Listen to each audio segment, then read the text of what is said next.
Delhi Charter School in Louisiana has this student pregnancy policy where they literally force female students that they suspect of being pregnant to take pregnancy tests. And if they are found to be pregnant, they are forced to either leave the school or take home studies for the school. Okay, so the ACLU caught wind of this story and they're understandably enraged about it because it actually violates Title IX.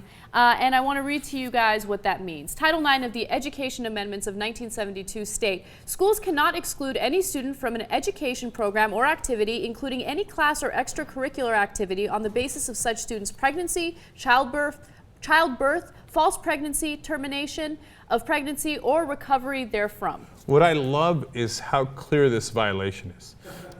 Like, there's a law that says you cannot kick them out of school for being pregnant. So they're like, I got an idea.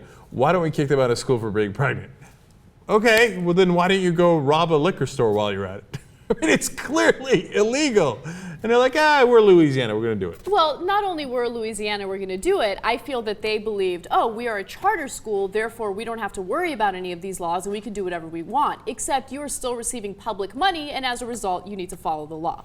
Also, another thing to keep in mind is no conservative is speaking out against this. Why are we shaming and punishing teenagers who have decided, who have made the choice to not have an abortion? Yeah, shouldn't they be thrilled? They made a choice for life, life. But of course, once you're actually pregnant and you're gonna have the kid, they don't give a damn about you. They're like, oh, look at this loser that got pregnant. Get him out of school. We don't want him around here. Do homeschooling or go to some other crappy part of the education process. We don't want you at all. And then it's weird when we don't quite believe them they're pro-life.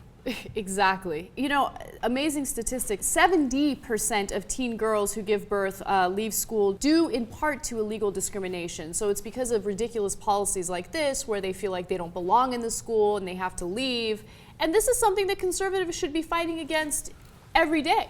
And look, I want to be clear about something. Look, I don't want those girls to get pregnant. Right. I think, and so if you have programs that discourage that or encourage healthy choices, great, right?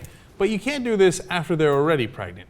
It's malicious, it's discriminatory, it's illegal, and it's also cruel.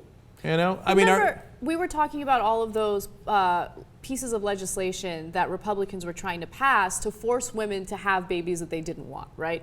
And part of it is because, yes, there are definitely people out there who consider themselves pro-choice and they believe that it's life at the moment of conception, and I can understand that point of view. But there are people in the country who love to punish women who get, pregnant out of wedlock, teenagers who get pregnant when they're young. It's more about punishment, and I get that sense all the time. You gotta have that baby, you gotta have the baby, then you have to suffer the consequences. You have to live in poverty. You can't get an education. That's the sense that I get. Yeah, that's because that's what they think.